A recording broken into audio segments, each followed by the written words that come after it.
Magandang gabi po sa ating lahat. Ako nga po pala ang speaker sa gabing ito. At nagpapasalamat din po kay Lord dahil binigyan niyo po ako ng opportunity para makapag-share po ng kanyang salita. Bago po ako magsimula, ah, gusto ko lang po sabihin ng prayer. Ang pag-pray ay ginagawa naman po natin. Amen po. Ito ay bilang mga anak ng Lord, tayo ay nagpipray sa Kanya to communicate. God, amen po.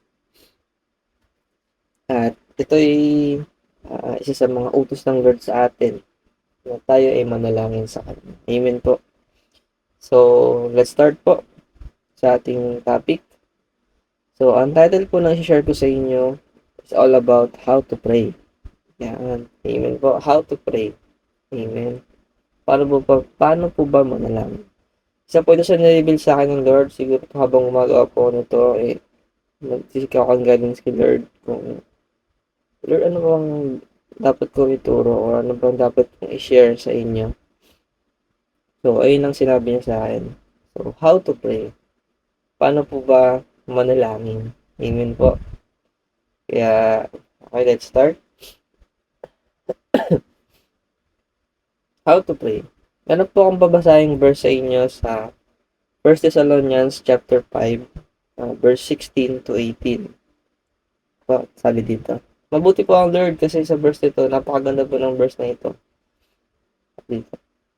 Rejoice always, pray continually, give thanks in all circumstances, for this is God's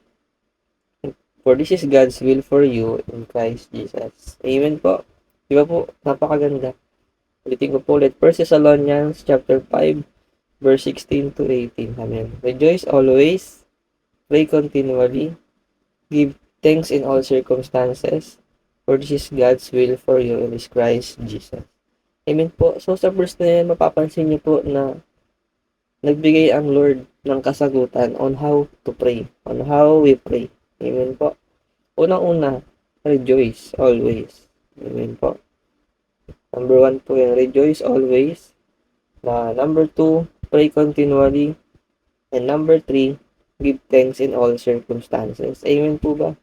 Kaya napakabuti po ng Lord sa verse na ito dahil binigyan niya tayo agad ng kasagutan on paano po tayo manalangin. Amen po. Alam niyo po ba na dito pumapasok na mahal tayo ng Lord? Amen po. Kasi nagbigay siya ng 3 answers on kung paano po tayo mag-pray. Amen po.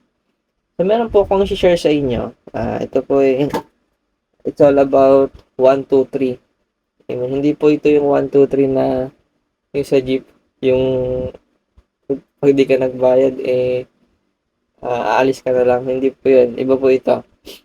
1, 2, 3. Okay, 1, 2, 3 means I love you. Tandaan niyo po ha. Yung 1, 2, 3 po kasi, meaning I love you. Sa panahon po kasi namin ngayon, ika nga is Gen Z, kumbaga, siguro mga edad 15 or 15 above. So, pag nagganon ka po kasi sa gamit ng iyong daliri, 1, 2, 3, 1, 2, 3, ibig sabihin po kasi niyan sa amin is I love you. Amen po. 1, 2, 3. Ibig sabihin po nun, I love you. Amen? So, itong 1, 2, 3 na po ito, i-correlate ko po ito dun sa sinabi ng Lord sa 1 Thessalonians chapter 5, verse 16 to 18. Amen po. So, based sa verse ng 1 Thessalonians 5, 16, 18, ay binigyan tayo ng Lord ng tatlong kasagutan. Amen po. Okay, tandaan niyo po ulit yung 1, 2, 3 ha. Pag once na meron pong tao na nag-sign sa inyo ng 1, 2, 3, ibig sabihin, mahal ka niya. Amen po. So, i-correlate ko po siya. So, una, rejoice always. Amen po. Pangalawa, pray continually.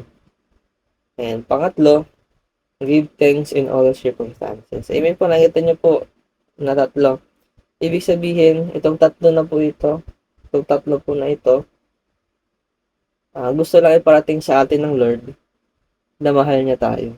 Amen po ba? Kasi sa pamamagitan ng tatlong ito, nagbigay siya ng hint ng tatlo din. So, sabi ko nga po kanina, 1, 2, 3 means I love you.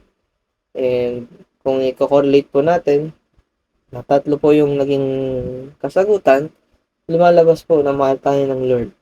Kasi uh, doon pumapasok na sa pamamagitan nito ay sinasabihin niya tayo na mahal niya tayo. Kasi binigyan niya tayo ng tatlong kasagutan. Amen po ba? Kaya napakabuti po ng Lord uh,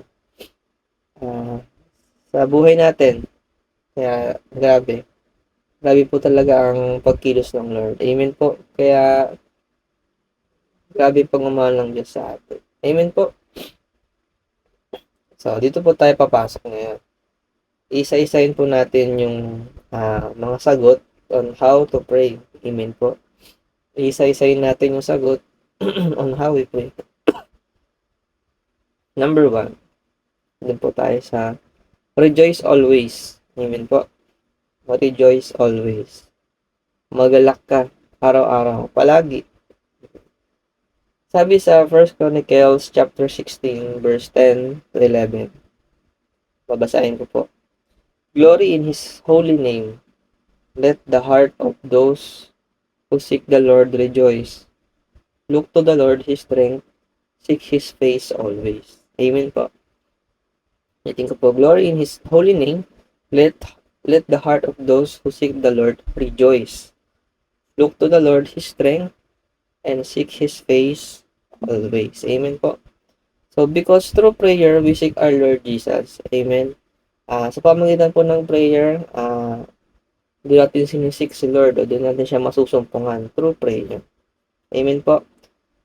Example, pag ikaw po ay may kausap, ikaw po ay may kausap, na i-deliver mo ng masaya yung gusto mong sabihin sa kanya.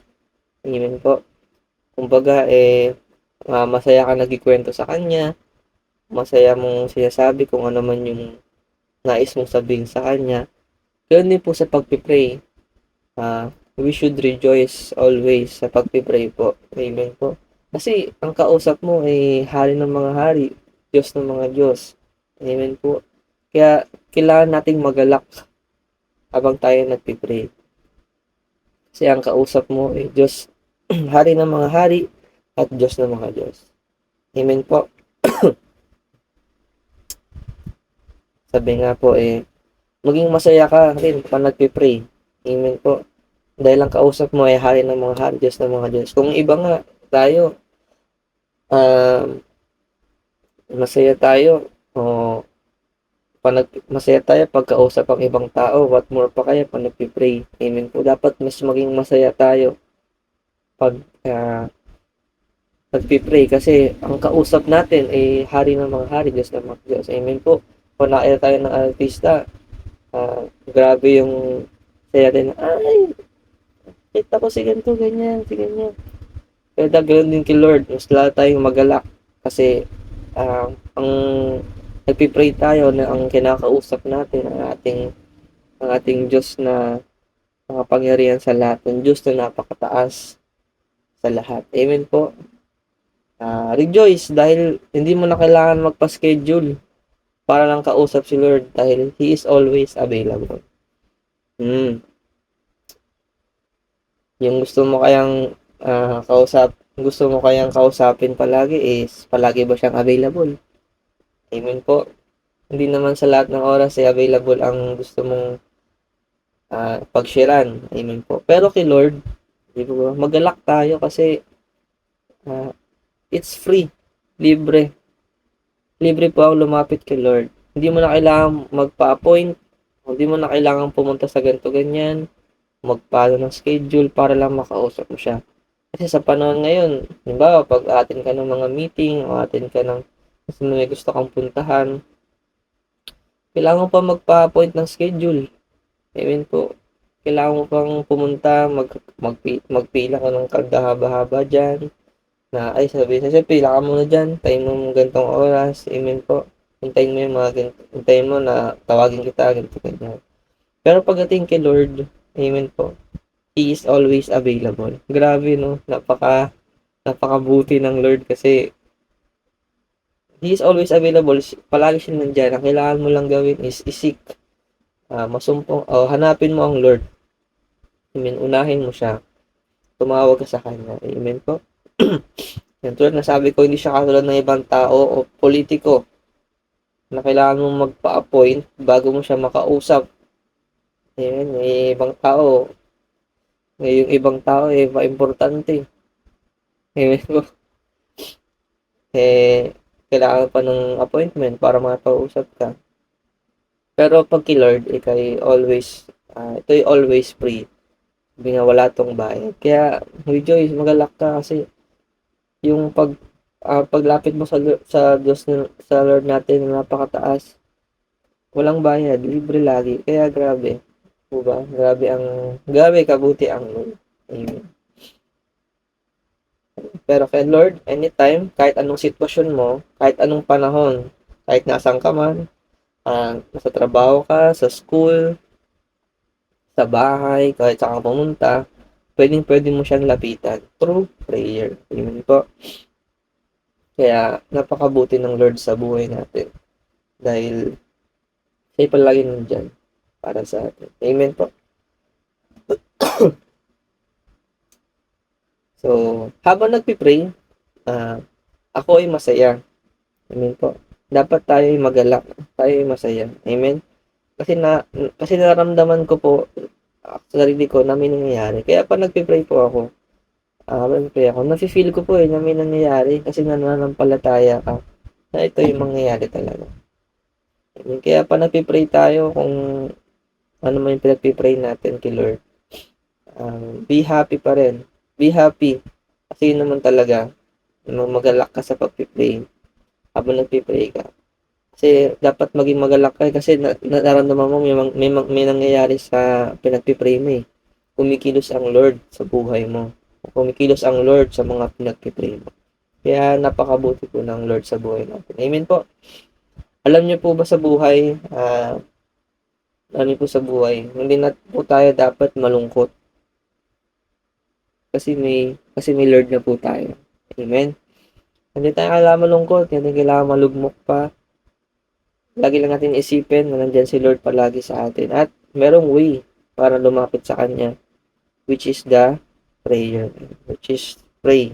Praying always to God. Amen po. So, ayun, napakabuti po ng Lord. Number 2. Naka po tayo sa number 2. Pray continually. Ako. Pray continually. Pero maganda po ito. Sabi, may babasahin po ko sa inyong verse. Sa Daniel chapter 6 verse 10. Now, when Daniel knew that the writing was signed, he went into his house, and his windows being open in his chamber toward Jerusalem. He kneeled on his knees 3 times a day and prayed and gave thanks before his God as he did aforetime. Amen po. So, meron po akong highlight doon na he kneeled on his knees 3 times a day and prayed. Amen po. So, tayo po kaya, ilang beses po tayo nagpipray sa isang araw?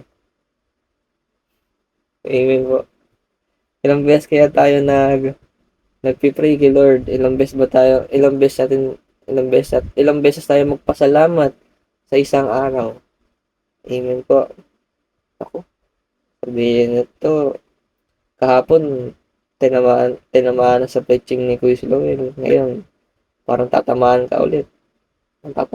Pati ako, tinamaan din naman. Amen po. Tayo po, kaya ilang beses tayo nagpipray sa isang araw? Amen po. O ilang beses tayo nagpapasalamat kay Lord araw-araw na tayo nagising sa isang araw. Amen po.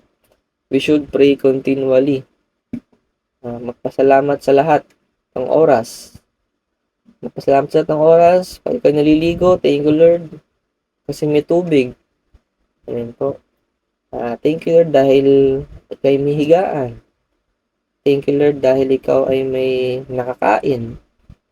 Thank you Lord, ikaw ay nakakatulog na mahimbing. Amen po. Thank you Lord dahil may mga nagagamit kang damit sa pang-araw-araw. Amen. Ay, marami pong dapat o dayong may pagpasalamat kay Lord. Amen po. Kaya we should thank Him always and we should pray continually. Habang we-pray, tayo magpasalamat sa lahat. Amen po. So, ito po. Halimbawa, for example, pag ikaw ay may kausap, kung kausap ulit, pag ikaw ay may kausap ulit, diba nag-share na kayo, nag-share na kayo ng mga ideas nyo, kung ano something gusto nyo pag-usapan. Then, may mga times na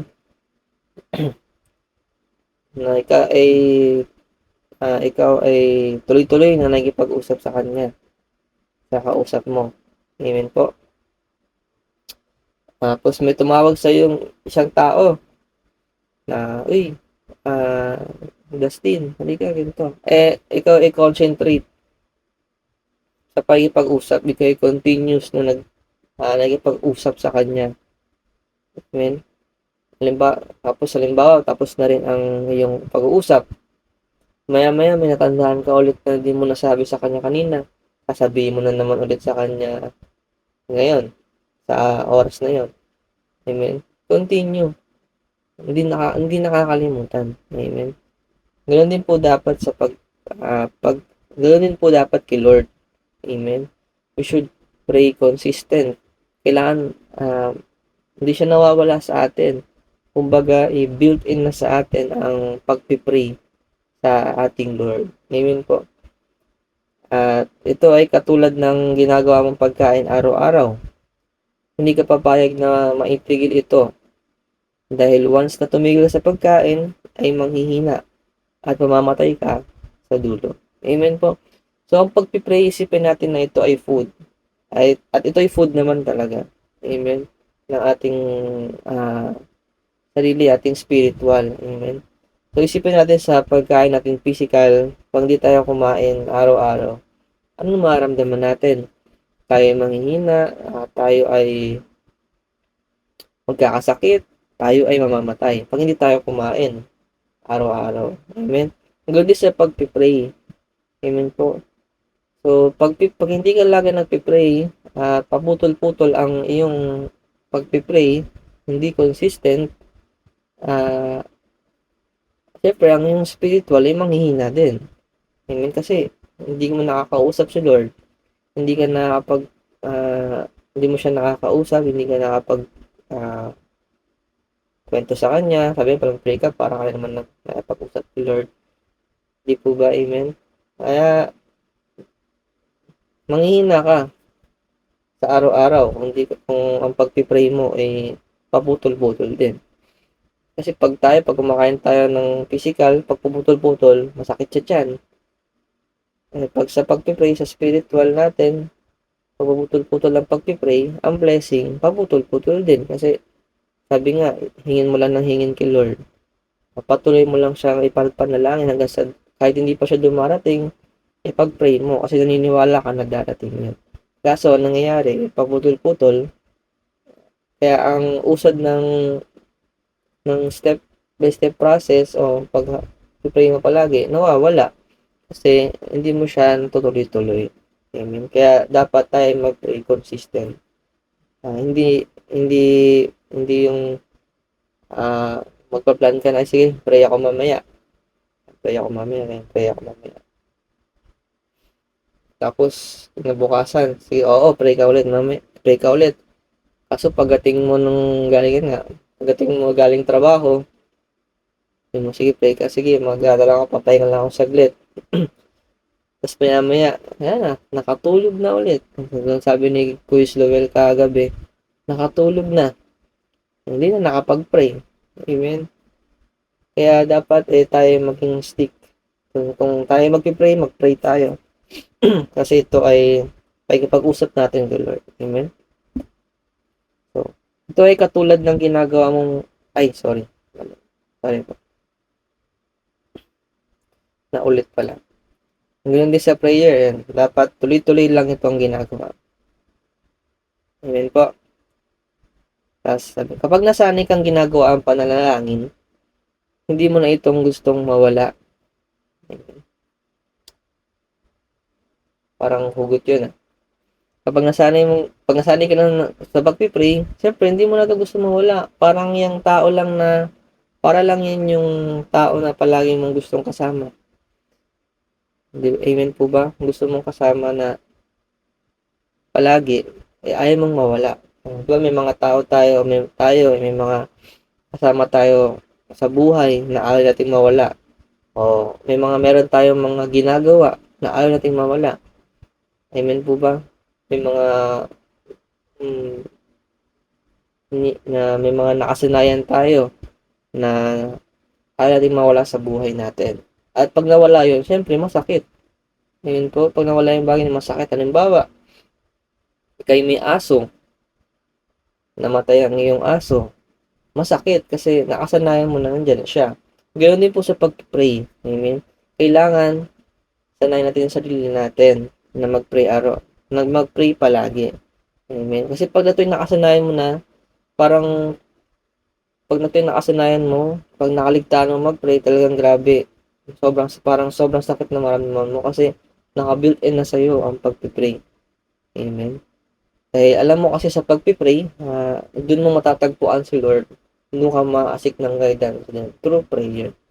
Amen po. Kaya, grabe, ang ganda ng mensahe ng Lord sa atin. Hindi po pabago-bago ng desisyon. Amen po. Hindi pa bago-bago ng desisyon na, sige, pray ako. Sabi ko pa rin na, ay, pray. Sige, pray ako mamaya. Nag-pray ka, tapos kinabukasan. Sige, pray ako. Ay, hindi mo na. Pagod ako. Antok, pagod. Hindi po dapat ganoon. Ang Lord natin, hindi siya pabago-bago ng desisyon. Kung ano yung plano niya sa'yo, plano niya yun. Hindi niya yung babaguhin. Amen po ba? Kaya dapat tayo maging stick to the plan lang tayo na hindi tayo pabago-bago ng desisyon. Pag nag-pray ka, sabi mong pray ka, mag-pray ka. Ituloy mo yun. At kung na-schedule mo na mag-pray ka rin ng ganitong oras, ituloy mo siya. Ipag-pray mo rin. Doon ka mag-pray ka din. Amen po. Kasi po ang pag-pray ay isa sa way to communicate. Ito po yung way to connect to God. Amen. Ang pag-pray sa connection, tulad nga po ng mga nabanggit ng mga nating mga nagturo. So, ang pag-pray sa siyang communication, sa siyang connection para kay Lord. Amen po. Sa ibang tao nga, 'di ba? Sa ibang tao may connection tayo. May pag-communicate tayo, what more pa kaya sa ating Diyos? Napakataas. Amen. Bilang tayo mga anak ng Diyos, kailangan natin makipag-communicate sa Kanya. Amen po. Kung sa ibang tao nga, nagagawa makipag-communicate, minsan tumatagal pa kayo ng ilang oras sa pakikipag-usap sa ganito ganyan, sa pakikipagsalita mo, kung ano yung gusto mong ikwento sa Kanya, tumatagal kayo. Amen. What more pa kaya pag sa pagpipray? Amen. Ito ay libre na. Ito ay si Lord ay always available. Inaantay ka lang yung lumapit sa Kanya.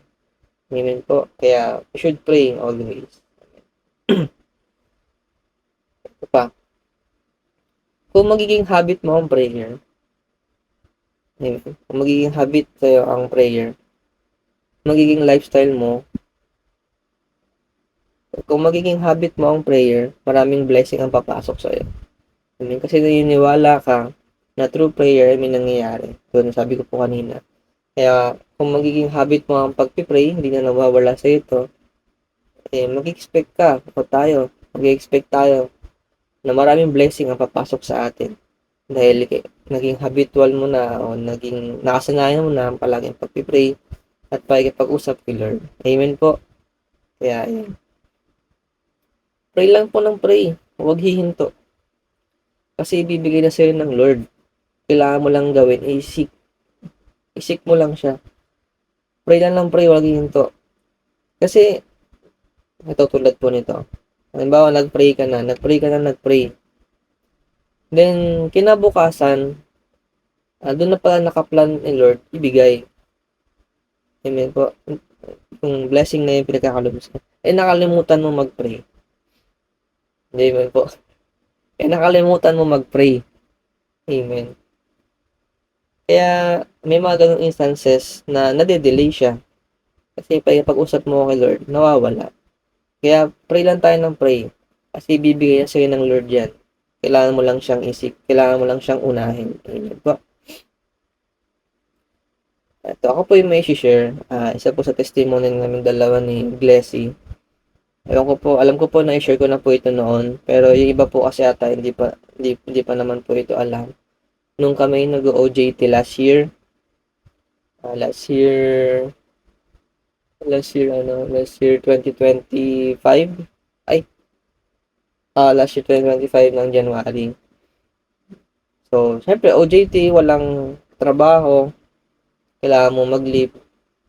May naipon naman kami sa biyaya. OJT, walang work, syempre, biyahe, motor, kasi nag-OJT po kami sa Regional Trial Court sa Quezon City. So, syempre, motor, panggas, amen. Dumating sa point na nung mga time na OJT, na walang-wala na kami. Nang walang-wala na kaming pera. Amen. Wala na kaming panggastos. Kasi, syempre, wala naman kaming trabaho sa mga oras na yan. Pero sabi namin dalawa ni Glessy na God will always provide. Amen. Pray lang ng pray. Dahil ang pray ay makapangyarihan, sabi namin. Sabi namin, hindi, okay lang yan. God will always provide sa pangangailangan natin. Pray lang tayo, manalig tayo, Lord, na tayo bibigyan mo. Dumating pa sa point na habang kami ay nagbabiyahe, papasok sa aming OJT, habang nagmumotor sa Commonwealth, habang nagpapatugtog si Glessy ng Waymaker, nakanta, Waymaker, yung Waymaker, miracle worker, promise keeper, light in darkness. Ayan. May mga times na syempre kami naiiyak. Kasi dahil nga doon. Pero grabe ang kabuti ang Lord sa mga time na yun. Kasi yun nga, nung wala na kami, nung pag-uwi namin galing OJT, meron kaming na-receive na blessing kaagad. Nakalimutan ko lang kung noong mga time na yun din na yung umiiyak kami nun pauwi. Pero yun nga, pag nagbuelo talaga ang Lord o pag nagbiyaya ang Lord, right time. Amen. Sabi nga sa Isaiah 60:22, when the time is right, the Lord will make it happen. Kaya nung umuwi kami galing OJT po, naka-receive kami ng blessing. Amen. Sabi namin, ay, ito na yun, yung pinag-pray natin. Perfect timing din. So, yung company na pinagtatrabahuhan namin noon, nung December 2024, meron kasi kami ginawang mga decorations sa buong department. So, sabi ng boss namin, nung January 2020, 2025, I think mga January, February, March, yan, ibibigay ko na yung premyo kung sino yung mga nanalo sa pagandahan ng department, sa pagandahan ng design pang Christmas per department. Nung nalaman namin yun, ay grabe yung pagpupuri namin, grabe yung pasasalamat namin kay Lord kasi answered prayer. Amen. Answered prayer. At ito pa, hindi lang yun, mismong araw din na yun, na-receive namin yung blessing na yun. Ito pa, mismong araw din yun, may nag-chat sa GC namin sa school naman, yung president namin sa school. Hindi, yung coordinator pala namin sa school, which is yung may handle ng course namin. Amen. Nag-chat siya. Sabi, magkakaroon daw ng educational assistance. Amen. Amen po, di ba? Kaya grabe. Magkakaroon ng educational assistance sa 3,000 pesos sa bawat estudyante na nag-aaral sa UCC. Amen po. Kaya, grabe. Yung mga time na yun, grabe ang pagpupuri at pasasalamat kay Lord dahil kumikilos ang Lord. Kumbaga, sa right time, doon niya ibibigay o pagkakaloob ang kanyang mga blessing. Kaya amen po, di ba? Kaya grabe ang pasasalamat, Lord, sa Diyos lahat ng papuri at pasasalamat. Amen po. Wala ko tayo sa pangatlo. Give thanks in all circumstances. Magpasalamat ka kung ano mga problema ang kinaharap mo. Give thanks in all circumstances. Ephesians chapter 5 verse 20. Giving thanks always for all things to God and the Father in the name of our Lord Jesus Christ. Amen po. Palagi lang tayo magpasalamat kay Lord sa lahat ng nangyayari sa buhay natin. Amen po. Lahat naman po yun na may purpose kung bakit nangyayari sa atin. Minsan, may mga times na feel mo na down ka, pero magpasalamat ka pa rin kay Lord. Ang isipin mo is a positive na may problem ka. Isipin mo positive na, ay hindi, kaya ko to. Kasama ko naman ang Lord eh. Problema lang yan, malaki ang Diyos ko. Amen. Pagsubok man, problems, maging happy lang, maging masaya ka lang. Huwag mong damdamin, huwag mong kimkimin. At magpasalamat palagi kay Lord. And always seek God. Pagsubok ka man, may problema, huwag ka malungkot. Maging masaya ka lang. Amen. Kasi may Diyos tayo. May Lord tayo eh. Malaki ang Lord natin. Malaki ang Diyos natin. Kaya di mo kailangan malungkot sa mga problema. Kasi walang problema na hindi mo kayang lagpasan sa tulong ng Lord. Amen po. Lahat yan, kaya mo. Dahil kasama mo ang Diyos. Hindi ka niya pababayaan. May always seek God first. Amen po. Dahil naniniwala tayo na pag tayo nagpipray, may ginagawa ang Lord sa buhay natin. Amen po. Kaya tayo nagpipray. Ipag-usap tayo. Kasi naniniwala tayo, may faith tayo na mangyayari yung pinagpipray natin.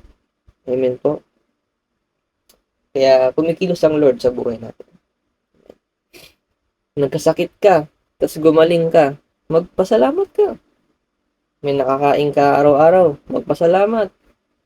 May tubig ang inyong mga timba, panligo, magpasalamat kay Lord.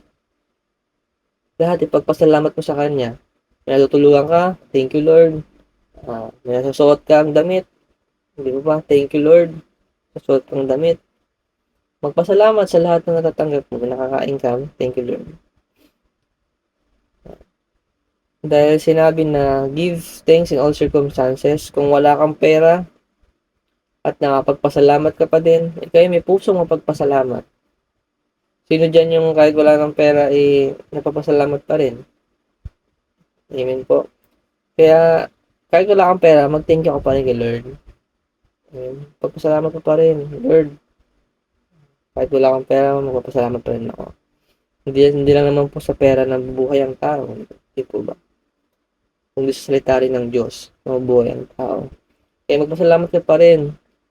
Kahit wala kang pera, huwag kang malungkot. May pera ka. Lagi mo isipin, may pera ka. Kahit naman ng wallet mo, wala na.